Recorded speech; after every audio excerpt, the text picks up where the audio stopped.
آج کل عجیب معاملہ ہے، کسی کے ہاتھ پر بیعت کر لو اسے گھر میں لے کر آ جاتے ہیں، یہ ہمارے پیر صاحب ہیں، ان سے تو کوئی پردہ نہیں ہے۔ کیوں؟ یہ پیر ہے یا ہجڑا ہے؟ اس کو کسی قسم کی شاہوانی نظر نہیں ملی، تم نے اس سے پردہ ختم کر دیا۔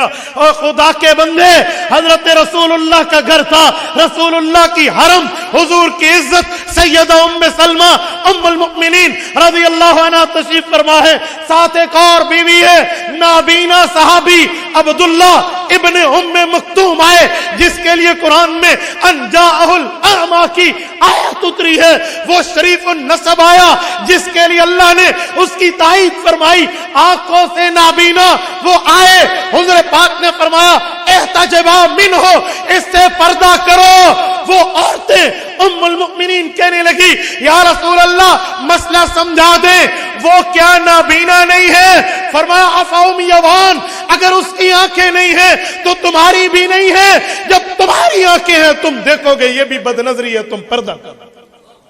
اور آج تو ایک شیخ اور پیر کی بیعت کر کے اسے گھر میں لے آتا ہے، میں کہتا ہوں اس پیر کی بوتھی بھی جوتی کے قابل ہے جو اس طرح کے گناہ پر بھی خاموش رہتا ہے۔ پتہ نہیں اسے کوئی مہر لگ گئی ہے کہ شریعت کی مخالفت کر دو۔ میں ایک گھر میں جلسے کے بعد کوئی کھانے کے لیے لے گئے تو محلے کے ایک بندہ اندر چلا گیا۔ کھانے کے دوران میں نے ان سے پوچھا، بلکہ شاید کھانا لگا بھی نہیں تھا، یہ میں پنجاب کے کونے کی بات کروں، میں نام نہیں لیتا، پھر انٹرنیٹ کے ذریعے لوگوں تک پہنچ جاتے ہو تو پردہ رکھتے ہوئے بات کر رہا ہوں۔ میں نے کہا جی آپ کے رشتہ دار ہیں؟ نہیں نہیں ہمارے پڑوسی ہیں۔ تو میں نے کہا تیرے گھر میں بغیر پردے کے اعلان کے کیوں آیا؟ جی ایسا ہے کہ بالکل پردے لہائے ہوئے۔ اللہ کی قسم میرا بعضوں کا دماغ اس پر گھوم جاتا ہے، لوگ کہتے ہیں اب سخت بات کرتے ہو، ایک بات گسو تھوڑی لاؤ چول، تو آپ کو اجازت کیا نہیں ہے؟ تو سب پردہ لہا نہیں تھا بھئی، تجھے اجازت کس نے دی ہے؟ تو اللہ کے حکم کو ختم کرے گا؟ کل تو شلوار اتار کے بھی بیٹھ جا، بھئی ہم نے ایک دوسرے کے سامنے شلواریں اتاری ہوئی ہیں، پھر آپ کو کس نے کہا کہ آپ پردہ اتاریں؟ جب وہ تمہارا غیر ہے، نامحرم ہے، پھر تو اس سے پردہ اتارے گا۔ کہ خاوند کے اتنے حقوق تو نہیں ہوتے جتنے حقوق میں خاوند نے اپنی بیوی کا پردہ بھی کس سے ختم کرا دیا۔ یہ غیرت ہے، یہ ضمیر ہے بھائی، اسے اسلام نہیں کہتے، اسے ایمان نہیں کہتے۔ وضع میں ہو تم نصارہ تو تمدن میں ہو یہود، یہ ہے مسلمان جنہیں دیکھ کر شرمائے ہنود، یہی کہا گیا بھائی۔ تو ہم نے آج گناہوں کی لائنیں لگا دی اور اپنی طرف سے میاں کہتا ہے بیوی کو تم نے یہ کرنا ہے اور وہ شریعت کی مخالفت میں بات مان جاتی ہے، بھئی تو نے پردہ نہیں کرنا، یہ دیوسی پن ہے، یہ اسلام نہیں ہے۔ اسلام اسے نہیں کہتے، ایمان اسے نہیں کہتے، دین اسے نہیں کہتے، غیرت اسے نہیں کہتے۔ تو میرے دوستو یہ جھوٹی گواہی پر میں نے بات چلائی تھی، یوں جھوٹے گواہ مل جاتے ہیں، کہیں گے میرے لیے اتنے پیسوں کا بندوبست کر لو، میں تمہارے حق میں جھوٹی گواہی دینے کے لیے تیار ہوں۔ آگ لگتی ہے لگ جائے، کوئی روتا پیٹتا الٹا لٹک کر روتا رہے، جھوٹی گواہی وعدہ کرو اللہ سے کہ ہم نہیں دیں گے۔ آج کے وعدہ کرتے ہو؟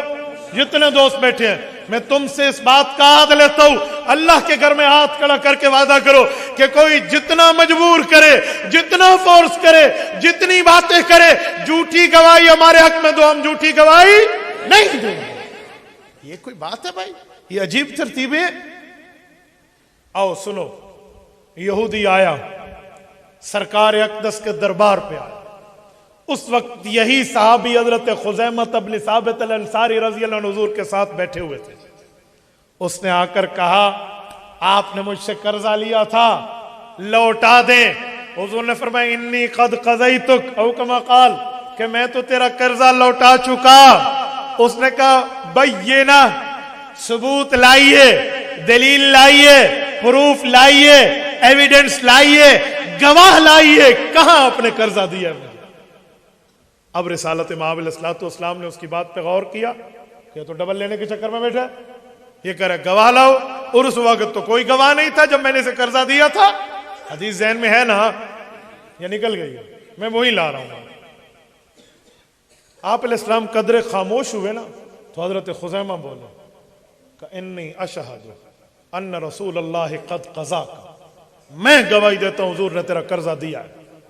شرم نہیں آتی ہوئے بے ایمانہ، دوسری بار قرضہ لینے یوں آگے ہوئے اور گریبان پہ ہاتھ، اور وہ یہودی بھاگم بھاگ، ٹھیک ہے ٹھیک ہے جان چھوٹی، وہ بھاگ کے تو چلا گیا۔ لیکن حضور علیہ السلام نے چہرہ اقدس پہرا اور پوچھا خزیمہ کیا کیا، کیا گواہی دی، کیوں دی؟ تم اس وقت تھے؟ کہا جی نہیں تھا۔ تم نے دیکھا تھا؟ کہا جی نہیں دیکھا۔ پھر گواہی کیوں دی؟ اللہ ہو۔ بھاورپور کے مسلمانوں، صحابہ کی محبت رسول دیکھو، حضور علیہ السلام سے عشق دیکھو، اور پیغمبر پر بیلیونگ اور اعتماد دیکھو، عقل دنگ رہ جاتی ہے۔ حضرت خزیمہ نے عرض کیا اجازت ہو تو عرض کروں؟ کہ جی کہو۔ کیا رسول اللہ یہ مسئلہ آپ کا ہے، کسی اور کا نہیں ہے، یہ مسئلہ امام الرسل کا ہے، امت کا نہیں ہے، یہ گناہوں سے پاک شخصیت کا ہے، کسی گناہگار کا نہیں ہے۔ آپ وہ سچے ہیں، آپ نے کہا اللہ ہے، ہم نے نہیں دیکھا، ہم نے اشہد اللہ الہ الا اللہ گواہوں کی صدا لگا دی۔ آپ نے فرمایا آپ کو رسالت ملی، رب کی طرف سے آپ کو رسالت ملتے وقت ہم نے نہیں دیکھا، مؤذن نے اشہد ان محمد رسول اللہ کی صدا لگا کے کہا ہم گواہی دیتے ہیں آپ اللہ کے رسول ہیں۔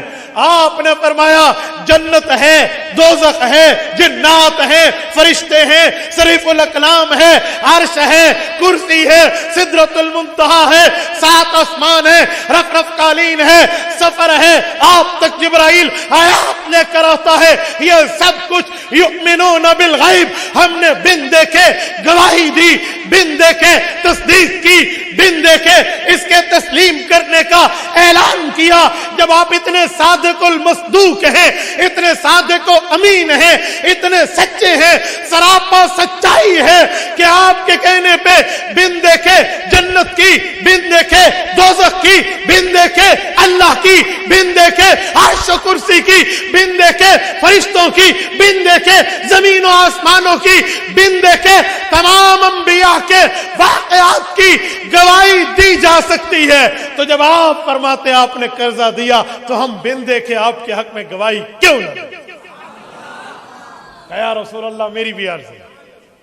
حضور علیہ السلام خوش ہوئے اور فرمایا خزیمہ انت ذو شہادتین، آج کے بعد میں تیرے لیے اللہ کی خوشی کا یوں اعلان کر رہا ہوں کہ میرا مولا تیرے پہ یوں راضی ہے کہ تو نے اپنے پاک پیغمبر کے دل کو یوں ٹھنڈا کیا۔ رب نے فرمایا دنیا کا ایک بندہ جب گواہی دے گا وہ ایک شمار ہوگا، خزیمہ تیرے لیے خصوصی اعزاز ہے، جب تو گواہی دے گا تو ڈبل شمار ہوگا، دگنا شمار، ذو شہادتین۔ حضرت خزیمہ بن ثابت الانصاری رضی اللہ عنہ وہ ہیں۔ حضرت زید بن ثابت نے جب اعتراض کیا کہ دوسرا گواہ، کہا جی یاد تو سب کو ہے، ایک شرط تو پوری، کہا جی دوسرا، تو جو دوسرا مشورہ بیٹھا انہوں نے کہا خزیمہ کو جانتے نہیں ہو، یہ تو وہ ہے جس کے لیے ڈبل گواہوں کی شرط میرے پاک پیغمبر نے رکھ دی تھی، اب خزیمہ اکیلا آیت لایا ہے گواہی ڈبل کے برابر، یہ آیات آج بھی قرآن کا حصہ ہے۔ میرے دوستو یوں قرآن جمع ہو کے آپ کی اور مجھ تک پہنچا، یوں جمع ہو کر آیا، اور ان بچوں نے پڑھا، مبارکباد کے مستحق ہیں۔